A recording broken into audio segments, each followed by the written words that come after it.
So రాత్రి జరిగిన Telangana cabinet పూర్తి నిర్ణయాలు తెలంగాణ క్యాబినెట్ పూర్తయిన తర్వాత పూర్తి నిర్ణయాలు అయితే వెల్లడించారు. ఆ నిర్ణయాలు ఏంటో ఇప్పుడు మనం చూద్దాం. జూన్ 2న సోనియాతో సభ అయితే పెట్టబోతున్నారు. తెలంగాణ రాష్ట్రం ఏర్పాటై 10 సంవత్సరాలు పూర్తవుతూ ఉండటంతో ఉత్సవాలు అయితే నిర్వహించబోతున్నారు. రాష్ట్రం ఇచ్చిన తెచ్చిన పెద్దలకు సన్మానం చేయాలని మంత్రివర్గం నిర్ణయించింది. సభ ఉత్సవాలకు అనుమతి కోసం ఈసీకి లేఖ రాయాలని కూడా నిర్ణయించారు.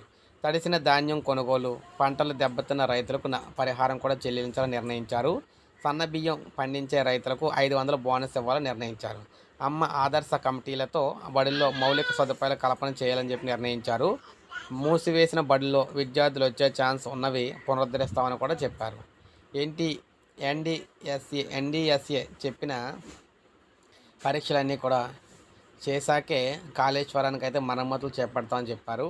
తాత్కాలికంగా నీటి పంపింగ్ సాధ్యాసాధ్యాలు కూడా పరిశీలిస్తామన్నారు. సో ఈ విధంగా మనం చూసుకుంటే తెలంగాణలో పలు కీలక అంశాలకు సంబంధించి క్యాబినెట్లో నిర్ణయాలు చేయడం అయితే జరిగిందనమాట. సో ప్రజెంటు వీటిని అయితే అమలు చేస్తూ ఉన్నారు. ఎన్నికలు పూర్తయిన తర్వాత మరికొన్ని క్యాబినెట్ మీటింగ్ పెట్టి మరికొన్ని కీలక విషయాలు అయితే ప్రకటిస్తామని చెప్పారు. సో ఇది క్యాబినెట్ నిన్న జరిగిన క్యాబినెట్కి సంబంధించి కీలక అంశాలన్నీ కూడా. ఒక లైక్ చేయండి, సబ్స్క్రైబ్ చేసుకోవద్దు, మన ఛానల్ సబ్స్క్రైబ్ చేసుకోండి.